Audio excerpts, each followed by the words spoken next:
नमस्कार, आप देख रहे हैं अपन उत्तराखंड और आपके साथ मैं हूं निशा। तो चलिए बुलेटिन की शुरुआत करते हैं। मुख्यमंत्री पुष्कर सिंह धामी ने मुख्यमंत्री कैंप कार्यालय में दिव्यांगजनों के लिए कृत्रिम अंग वितरण कार्यक्रम में प्रतिभाग किया। महावीर सेवा सदन एवं परामर्श निकेतन द्वारा संयुक्त रूप से कृत्रिम अंग वितरित कार्यक्रम का आयोजन किया गया, जिसमें दिव्यांगजनों को कृत्रिम अंग उपलब्ध कराए गए। और इस दौरान सीएम धामी ने परमार्थ निकेतन के संस्थापक अध्यक्ष स्वामी चिदानंद सरस्वती, महावीर सेवा सदन से श्री देवेंद्र राज मेहता और अन्य पदाधिकारी इस वक्त मौजूद थे, और जहां पर सीएम धामी ने कई अन्य विषयों पर भी चर्चा की।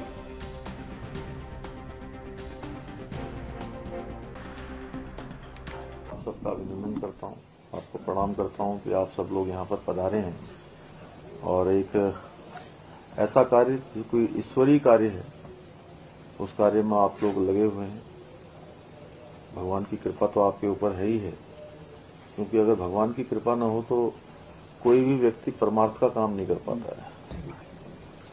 कई बार हम सोचते हैं कि हम ये काम कर रहे हैं, लेकिन भगवान क्या है कि उसी को अवसर देता है जो उसके लिए योग्य होता है और अपने भक्त को ही चुनता है। तो एक ऐसा परमार्थ का काम दिव्यांगों के क्षेत्र में, योग के क्षेत्र में, अनेकों क्षेत्रों में जो आप लोग काम कर रहे हैं, ये तय मानिए कि इसके लिए भगवान ने ही आपको चुना है। और ये मुलाकात भी हुई, स्वामी जी उसके सबके हम लोगों के वो हैं ही हैं, पूरे हमेशा ये संयोजन करते हैं। कई सारे संयोजन स्वामी जी के मार्गदर्शन में हमारे होते हैं। अभी अभी हम लोगों ने हिमालय दिवस भी मनाया, राम कथा भी वहां पर करी, योगा डे हम लोगों ने 21 जून का पूरा माँ गंगा के तट पर वहीं पर किया, और अनेकों कार्यक्रमों के आप संयोजन का काम करते हैं। ये आज बहुत पुण्य कार्य है। और देखिए, अपने लिए तो हर मनुष्य जी लेता है, और मनुष्य क्या, जानवर भी वो काम करते हैं। उनके भी बच्चे होते हैं, उनके भी जो है वो दूध पिलाते हैं, उनको भी बड़ा करते हैं, जैसे भी जितना करते हैं, जो भी उनकी स्थिति होती है। और जो मनुष्य जो है बड़े हो जाते हैं, कई बार बड़े होकर जो है वो दूर वाले चले जाते हैं। जैसे बड़ा हुआ तो क्या कहते हैं, जैसे पेड़ खजूर का न पंछी को छाया दे न फल लगे अति दूर। तो उस तरह से माने हम अपने जीवन को सफल और सार्थक नहीं कर पाते हैं। जीवन की सफलता और जीवन की सार्थकता, ये जीवन सफल कैसे होगा, कैसे जीवन का जो ध्येय हो पूरा होगा, वो इसी प्रकार के कामों से होता है। और इससे मन को भी बहुत संतुष्टि मिलती होगी आप लोगों को, जब आप इतना काम करते हैं। तो आपने कर ही रहे हैं, अन्य काम तो आप कर ही रहे हैं, उद्योग तो आप चला ही रहे हैं, लेकिन मनुष्य होने का यह है कि हम दूसरों के लिए भी काम करें। ये भी हमारे मतलब हमारे ध्यान में, विचार में, हमारे काम में अगर रहता है, तो मैं दावे के साथ इतना कह सकता हूं कि ये जीवन तो हमारा सफल होता ही होता है। आने वाले कई सारे जीवन सफल हो जाते हैं।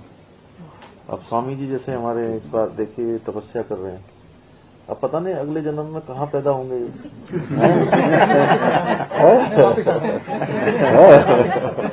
तो हम लोगों को भी लगता है कि इस जीवन में तो हम लोग जो बचपन से मिला, जो संस्कार मिले, जो हम लोगों को जो भी आचार व्यवहार, नियम, अनुशासन जितना मिला, उसमें हम लोगों ने जो पढ़ाई कर सकते थे वो पढ़ाई में लगाया, उसके बाद ये संगठन के कामों में लगाया, फिर ये काम दे दिया। तो मुझे लगता है कि ये सब जो है कहीं न कहीं इस जन्म का, कहीं पूर्व जन्म का, सब मिलके ये परमार्थ करने का भी हम लोगों को मौका। मुख्यमंत्री पुष्कर सिंह धामी ने उत्तराखंड अधीनस्थ सेवा चयन आयोग के पूर्व अध्यक्ष RBS रावत पर की गई कार्रवाई को लेकर कहा कि अपराधी कोई भी हो, वो बच नहीं सकता। मुख्यमंत्री धामी ने कहा कि उनके द्वारा अधिकारियों को सख्त निर्देश दिए गए हैं कि राज्य के युवाओं के साथ छलावा करने वाले किसी भी अपराधी को बख्शा नहीं जाएगा, बल्कि उसके खिलाफ सख्त से सख्त कार्रवाई की जाएगी, ताकि आने वाले समय में अपराध और अपराधियों के लिए मिसाल बन सके। सीएम धामी ने कहा कि उनकी यही कोशिशें हैं कि राज्य में सभी भर्ती परीक्षाएं पारदर्शी तरीके से हो सकें।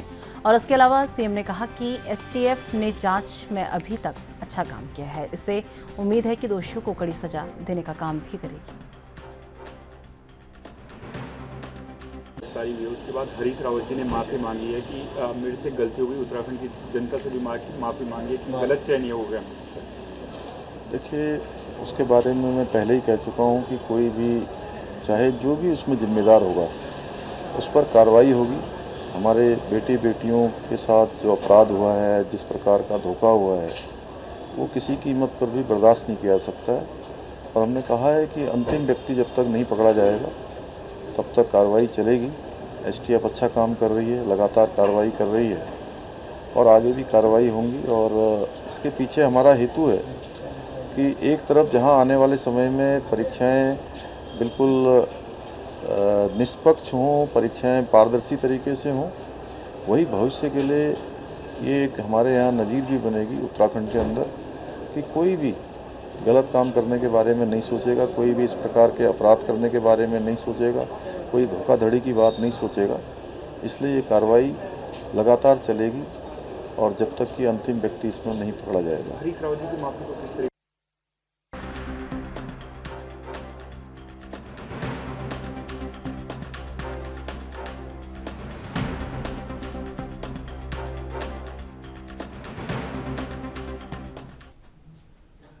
भारतीय किसान यूनियन राजनीतिक द्वारा किसानों की समस्याओं को लेकर मुख्यमंत्री पुष्कर सिंह धामी ने सचिवालय स्थित उनके कार्यालय में मुलाकात की। और आपको बता दें कि भारतीय किसान यूनियन राजनीतिक के प्रवक्ता धर्मेंद्र मलिक ने बताया कि कृषि के क्षेत्र में पूरे देश भर से उत्तराखंड के किसानों का 22% से अधिक योगदान रहता है, जबकि प्रदेश के किसानों को उतनी सुविधाएं नहीं मिल पाती। पहाड़ी किसानों को ट्रांसपोर्ट सब्सिडी दिए जाने को लेकर और गन्नों का भुगतान किए जाने जैसे मुद्दों को लेकर भारतीय किसान यूनियन राजनीतिक ने मुख्यमंत्री से बातचीत की। और इसके साथ ही मुख्यमंत्री द्वारा किसान यूनियन के सदस्यों को आश्वासन भी दिया गया और कहा गया कि सरकार किसानों के लिए कार्य कर रही है और किसानों की सभी परेशानियों का निवारण जल्द कर दिया जाएगा। देखिए, आज हम जो है माननीय मुख्यमंत्री जी से मिलने आए थे। उत्तराखंड के जो किसानों की समस्याएं हैं, क्योंकि उत्तराखंड जो राज्य है उसका देश की कृषि में आज भी 22% से अधिक योगदान है और उतनी सुविधा यहाँ के किसान को नहीं मिलती। तो कुछ मुख्य बातें थी हमारी। एक तो ये था कि जो ट्रांसपोर्ट है पहाड़ का, वो मंडी तक लाने में इतना महंगा हो जाता है कि अगर किसान की फसल का रेट ना मिले तो वो उसको फ्री में छोड़ कर चला जाता है, क्योंकि उसका भाड़ा ज़्यादा हो जाता है। तो ये एक मुख्य समस्या है कि यहाँ के किसानों को, हिल के जो किसान हैं उनको ट्रांसपोर्ट सब्सिडी दी जानी चाहिए। दूसरा, गन्ने का भुगतान कुछ बकाया है। तीसरी बात ये हमारी थी कि बारिश होगी, इस बार जो है बहुत नुकसान हुआ है किसानों का असमय बारिश के कारण, और इससे जो है असमय बारिश से धान हमारी ख़राब हो गई है। पहले बारिश हुई नहीं, अब धान खराब हो गई है, तो किसानों को मुआवजा मिलना चाहिए और धान खरीद के मॉइस्चर में भी रिलैक्सेशन मिलना चाहिए। हमारे उधम सिंह नगर का मसला है, प्रदेश अध्यक्ष हैं कलसी जी, वहाँ वर्ग 4 और वर्ग 1 है की जो ज़मीनें हैं उसका 2004 में वो किया था शासनादेश जारी, लेकिन उस पर आज के सर्किल रेट के हिसाब से नियमितीकरण किया जा रहा है। तो उसके नियमितीकरण को लेके जो है किसान करा ही नहीं पा रहे, क्योंकि सर्किल रेट इतने महंगे हो गए। तो ये सब चीज़ें थी। हम मांग पत्र को लेके मिले, मुख्यमंत्री जी ने कहा है कि हम इस पे काम कर रहे हैं और जो आपकी बातें हैं उन पर गौर कर किसानों को हर संभव सहायता की जाएगी। हरिद्वार में जिला पंचायत चुनाव खत्म होने के बाद अब पंचायत के बोर्ड गठन की कवायद शुरू हो गई है। आपको बता दें कि जिला पंचायत अध्यक्ष के लिए बीजेपी के राजेंद्र सिंह चौधरी ने अपना नामांकन दाखिल कर दिया है। और इस दौरान ही हरिद्वार के सांसद रमेश पोखरियाल निशंक समेत कई बीजेपी नेता मौजूद रहे। जिले के सभी 6 ब्लॉक प्रमुख पदों के लिए भी नामांकन दाखिल हुए हैं। 13 अक्टूबर को ब्लॉक प्रमुख पदों के लिए और 14 अक्टूबर को जिला पंचायत अध्यक्ष और उपाध्यक्ष पद के लिए चुनाव होंगे। आपको बता दें कि 14 अक्टूबर को रिजल्ट की घोषणा कर दी जाएगी।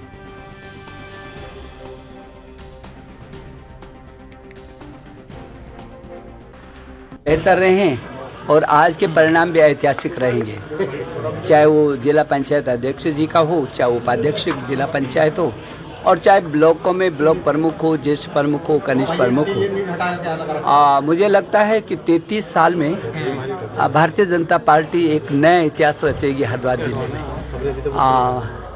बहुत अच्छा हो रहा है, एक तरफा माहौल है। उसके अलावा कुछ बोल सकते हैं, उनके पास कुछ बोलने के लिए है नहीं है, और बैठने के सिवा कुछ है? हम लोग खड़े हैं, उनको बैठना। मेरे हिसाब से तो अब तक जो हमें पता लगा एक ही पर्चा है, आगे पीछे कोई नहीं है। तो किस तरह से काम करेंगे जी अगर निर्वाचन? पर्चा दाखिल किया उसके बाद देखेंगे आगे क्या करना है। निर्विरोध ये तो बहुत बड़ी एक तरफा उन्होंने पूरा जिला कर दिया, ब्लॉक प्रमुख वगैरह भी सब आ गए और जिला पंचायत भी, तो पूरा भारत ही भगवा में हो चुका है। ये जिला तो है ही भगवा में पहले से। क्षेत्र के विकास के लिए कैसे काम करें? अब पर्चा भरा है, उसकी बात बाद। राष्ट्रीय डाक सप्ताह के अवसर पर देहरादून जीपीओ के पोस्टल सर्विस के निर्देशन अनुसुईया प्रसाद ने जानकारी देते हुए बताया कि आज डाक विभाग उत्तराखंड में अपना महत्वपूर्ण रोल अदा कर रहा है, जिसमें आगामी समय में रेल सेवाओं के टिकट भी डाक सेवाओं के माध्यम से बुक किए जा सकते हैं। इसके साथ ही पोस्टल सर्विस के निर्देशक ने कहा कि उत्तराखंड के दूरस्थ क्षेत्रों में आज भी डाक के माध्यम से पार्सल आम जनता तक पहुंचाए जाते हैं। डाक के माध्यम से ही जनता की ज़रूरत से जुड़ी हुई चीज़ें जैसे मनी ऑर्डर का कार्य भी डाक सेवा ही आम जनता को उपलब्ध करा रही है और इसीलिए सभी लोग डाक सेवा पर अपना भरोसा जताते हैं। निर्देशक अनुसुईया प्रसाद ने कहा कि आम जनता भी डाक सेवाओं के प्रति जागरूक हो, इसके लिए डाक विभाग विभिन्न कार्यक्रम आयोजित कर रहा है, जिसमें क्षेत्रीय जनप्रतिनिधियों के माध्यम से इन जागरूकता कार्यक्रमों को आगे बढ़ाया जाएगा।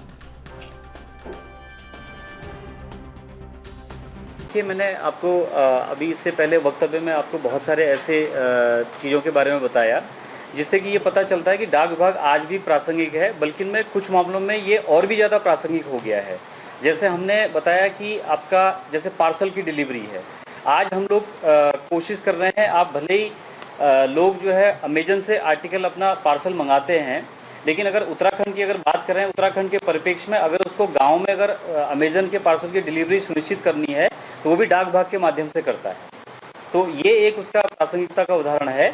इसके अलावा अगर हम इंडिया पोस्ट पेमेंट बैंक के माध्यम से अगर AEPS की अगर बात करें तो भले उसका खाता किसी भी जो है बैंक में है, लेकिन अगर उस गांव में अगर पोस्ट ऑफिस मौजूद है तो वो बैंक में गए बगैर पोस्ट ऑफिस के माध्यम से अपना भुगतान ले सकता है।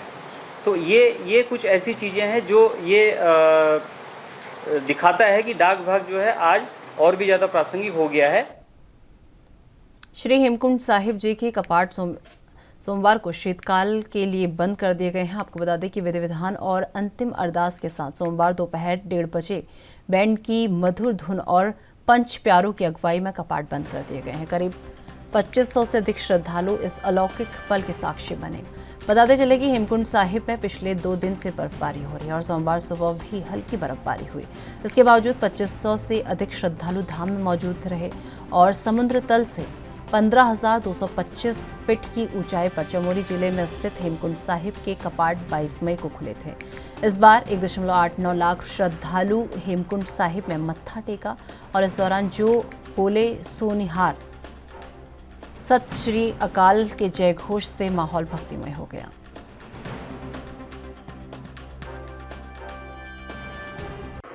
यात्रा श्री हेमकुंड साहब इस वर्ष 22 मई से प्रारंभ हुई थी। आज बहुत भावुक क्षणों के साथ कपाट बंद कर दिए गए। इस वर्ष तकरीबन 2,47,000 यात्रियों ने यात्रा की है और हेमकुंड साहब मैनेजमेंट ट्रस्ट प्रत्येक उस व्यक्ति, प्रशासन, शासन सभी का कृतज्ञ है जिन्होंने इस यात्रा को सफलतापूर्ण, निर्विघ्नतापूर्ण सफल बनाने में हमारा योगदान किया है। आशा करते हैं कि अगले वर्ष भी इसी प्रकार। अगली खबर का आगामी 11 अक्टूबर को इंटरनेशनल सुजोक एसोसिएशन की ओर से राजभवन में Sujok for everybody vision for Uttarakhand विषय पर आधारित एक राष्ट्रीय स्तर के सेमिनार का आयोजन होने जा रहा है। आपको बता दें कि इस सेमिनार में मुख्य अतिथि के तौर पर राज्यपाल गुरमीत सिंह शामिल होंगे और सम्मानित अतिथि के तौर पर उत्तराखंड के मुख्यमंत्री पुष्कर सिंह धामी इस सेमिनार में शिरकत करेंगे। आयोजकों के मुताबिक इस सेमिनार का मुख्य उद्देश्य सुजोक उपचार पद्धति के माध्यम से उत्तराखंड के लोगों को स्वास्थ्य और सुखी जीवन के विविध आयामों पर कार्य करने को लेकर, इसके लिए युवाओं को प्रशिक्षण देकर आत्मनिर्भर बनाना, विश्व स्तरीय सुजोक प्रशिक्षण संस्थान और स्वास्थ्य संबंधी इंफ्रास्ट्रक्चर का निर्माण करना है। इंटरनेशनल सुजोक एसोसिएशन उत्तराखंड के रेजिडेंट डॉक्टर सुभाष चौधरी ने बताया कि विश्व भर से लोग सुजोक सीखने उत्तराखंड आएंगे और उत्तराखंड प्रदेश भारत का सुजोक चिकित्सा को वैधानिक मान्यता देने वाला प्रथम राज्य होगा और अन्य राज्यों को इस सरल उपचार पद्धति को व्यापक रूप से फैलाने के लिए प्रेरित किया जाएगा।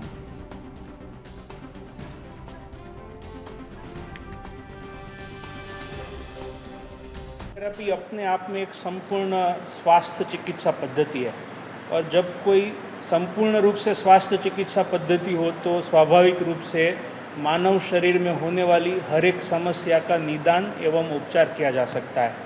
तो अगर बृहद रूप में देखें तो सामान्य सर्दी जुकाम से लेकर कैंसर जैसी बीमारियों का निदान और उपचार भी किया जा सकता है।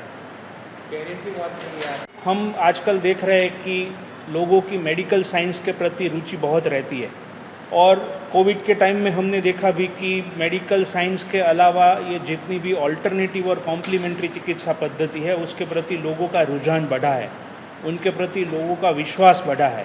तो सुजोग एक ऐसी उपचार पद्धति है कि जिनके माध्यम से जो लोगों को मेडिकल फील्ड में एडमिशन नहीं मिल रहा है लेकिन फिर भी स्वास्थ्य सेवा करने की अपेक्षा रखते हैं, ऐसे लोग सुजोग की तालीम लेकर सुजोग के फील्ड में ऑफिशियल चिकित्सक बन सकते हैं और उनका खुद का व्यवसाय या उनका खुद का कार्य कर सकते हैं।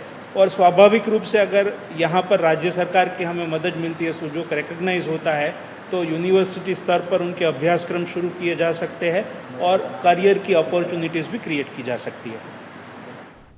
उत्तराखंड क्रांति दल का प्रदेश स्तरीय अधिवेशन कुमाऊं के बागेश्वर जनपद में आयोजित किया गया है। आपको बता दें कि बागेश्वर की कत्यूर घाटी में हीरा बल्लभ भट्ट के नेतृत्व में यूकेडी द्वारा आयोजित चिंतन मंथन कार्यक्रम में कुमाऊं और गढ़वाल जिले के यूकेडी नेताओं ने शिरकत की और साथ ही कत्यूर घाटी के स्थानीय लोगों ने भी यूकेडी के गरुड़ सम्मेलन में उत्तराखंड की प्रमुख समस्याओं को सामने रखा। वहीं यूकेडी नेता पुष्पेश त्रिपाठी का कहना है कि जिस तरह से उत्तराखंड में राजनेताओं का भ्रष्टाचार और चरित्रहीनता सबके सामने आ गई है, उससे उत्तराखंड की जनता का बीजेपी और कांग्रेस पार्टी से मोह जो है भंग हो गया है और यूकेडी ये गरुड़ का कुमाऊं सम्मेलन उत्तराखंड की जनता की मांगों को लेकर सड़क पर संघर्ष की दिशा में चलेगा।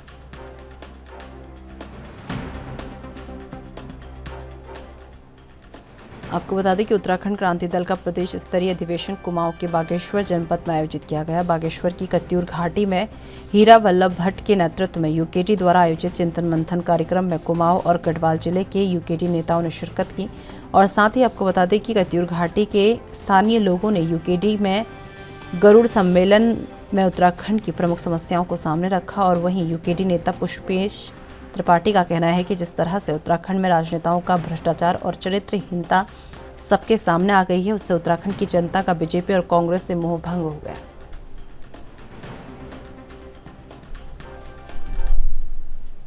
अंकिता हत्याकांड के बाद जहां उत्तराखंड में महिलाओं की सुरक्षा को लेकर तमाम तरह के सवाल उठाए जा रहे हैं, वहीं महिला एवं बाल विकास मंत्री रेखा आर्य का कहना है कि उत्तराखंड की सरकार महिलाओं की सुरक्षा को लेकर पूरी तरीके से प्रतिबद्ध है और 2017 से जब से भारतीय जनता पार्टी की सरकार उत्तराखंड में आई है, महिलाओं की सुरक्षा को लेकर कई बड़े निर्णय भी लिए गए हैं। मुख्यमंत्री पुष्कर सिंह धामी लगातार महिलाओं की सुरक्षा को लेकर मॉनिटरिंग करते हैं और निर्णय भी लेते हैं। साथ ही कहा कि महिला सुरक्षा को लेकर तमाम तरीके के नियम और कानून बने, इसीलिए यदि महिलाएं कहीं पर भी खुद को कोई असुरक्षित महसूस करती है तो वो तुरंत अपनी शिकायत दर्ज करा सकती है और कार्रवाई भी तत्काल प्रभाव से की जाती है।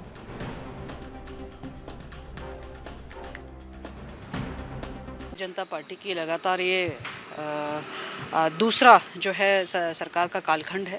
पहले कालखंड में भी पूरी गंभीरता थी, दूसरे कालखंड में भी बहुत गंभीरता है और मैं यह कह सकती हूँ कि महिला सुरक्षा को लेकर माननीय मुख्यमंत्री जी ने बैठक भी करी है। महिला सुरक्षा को लेकर वर्तमान में सभी कानून अपने बने हुए हैं। कार्यस्थल पर किसी प्रकार की यौन प्रताड़ना, किसी प्रकार की छेड़छाड़ इत्यादि के लिए बाकायदा प्रॉपर कमेटियाँ बनी हुई हैं और उन कमेटियों पर बस मुझे इतना कहना है कि यदि किसी के साथ में किसी भी प्रकार की, किसी भी बालिका हो, महिला हो, औरत हो, यदि कहीं कोई छेड़खानी होती है तो वो संबंधित जगह पर शिकायत करना और 90 दिनों के अंदर शिकायत का निस्तारण होना, यह हम लोगों ने महिला सुरक्षा के दृष्टिकोण से पहले से ही व्यवस्था दी है। यह कमेटी कार्यस्थल पर भी बनी हुई है। यह कमेटी यदि वहाँ से समाधान ना निकले तो जिले स्तर पर जिलाधिकारी के अध्यक्षता में कमेटी बनी है और वहाँ से भी समाधान ना निकले तो स्टेट लेवल पर भी यह कमेटी बनी हुई है और 90 दिनों में इसका निस्तारण किया जाएगा। यह व्यवस्था उसमें दी गई है। बशर्ते कि जागरूकता होनी चाहिए, बशर्ते कि अधिक से अधिक लोग जो है इसको जाने, तो उस दिशा में महिला आयोग भी, उस दिशा में हमारा विभाग भी अब सतर्कता अभियान को चलाने का काम करेगा ताकि अधिक से अधिक लोग जो है इसको जानकारी ले सके और अपनी शिकायत को दर्ज कर सके और शिकायत का निवारण वो प्राप्त कर सके। और बाकी माननीय मुख्यमंत्री जी ने गंभीरता से, क्योंकि उनके पंजीकरण से लेकर अन्य चीज़ें भी जो हैं हमारे रिकॉर्ड में आनी चाहिए, श्रम विभाग के रिकॉर्ड में आनी चाहिए, उसको माननीय मुख्यमंत्री जी ने ऐसे दिशा निर्देश दिए हैं जो कि मुझे लगता है कि आज के समय के हिसाब से बहुत आवश्यक था। और मुझे लगता है कि आने वाले समय में कोई भी अपराधी, ये जो हम सुरक्षा कदम उठा रहे हैं, वो बहुत ही, मैं समझती हूँ कि 10 बार सोचेंगे किसी प्रकार के अपराध को करने से पहले। Civil service officers wives association द्वारा सिविल सर्विस इंस्टीट्यूट में आयोजित संजीवनी दिवाली फेस्ट 2022 का समापन हुआ है और इस समापन समारोह के अवसर पर सीएम पुष्कर सिंह धामी की पत्नी गीता धामी ने मुख्य अतिथि के रूप में प्रतिभाग किया।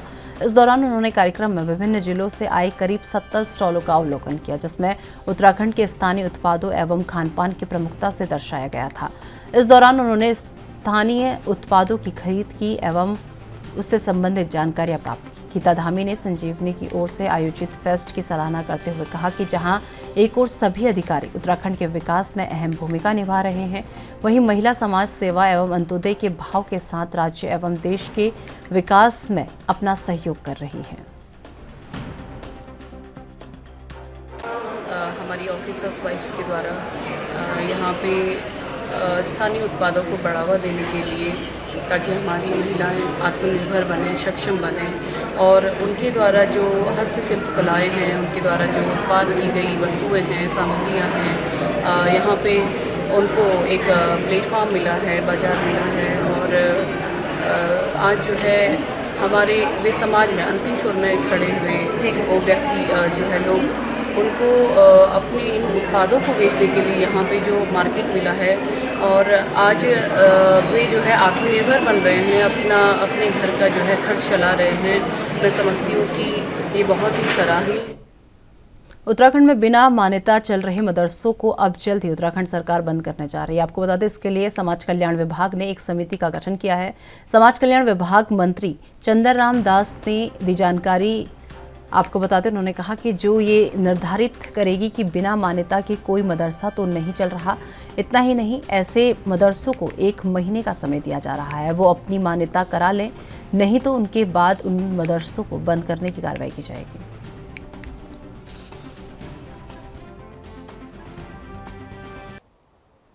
उसका विस्तारीकरण और उसकी चिन्हीकरण के बाद हम वक्फ बोर्ड की ज़मीन को हम पैमाइशी करा के जो अनधिकृत कब्जे वाले जो वक्फ बोर्ड की ज़मीन में कब्जेदार होंगे, उनको हम बलपूर्वक खाली कराने का मैंने आज निर्देश जारी कर दिया है। इसके अलावा एक कमेटी गठन करने का जो प्रस्ताव पिछली बार मैंने दिया था, अल्पसंख्यक कल्याण के जो हमारे ये चल रहे हैं मदरसों को जिन जिन लोगों ने शिक्षा विभाग से मान्यता नहीं ली है, उनको अंतिम चेतावनी देते हुए उनको ये कहा गया है कि आप 1 महीने के अंदर आप शिक्षा विभाग से या तो मान्यता लें, नहीं तो आपके मदरसे बंद कर दिए जाएंगे। इसके लिए आज कमेटी का गठन कर दिया गया है। 1 टाइम सेटलमेंट वित्त निगम में बरसों से बहुत सी। तो चलिए, मेरे साथ इस बुलेटिन में बस इतना ही। देश दुनिया की तमाम बड़ी खबरों को देखते रहिए एनबी न्यूज़। नमस्कार।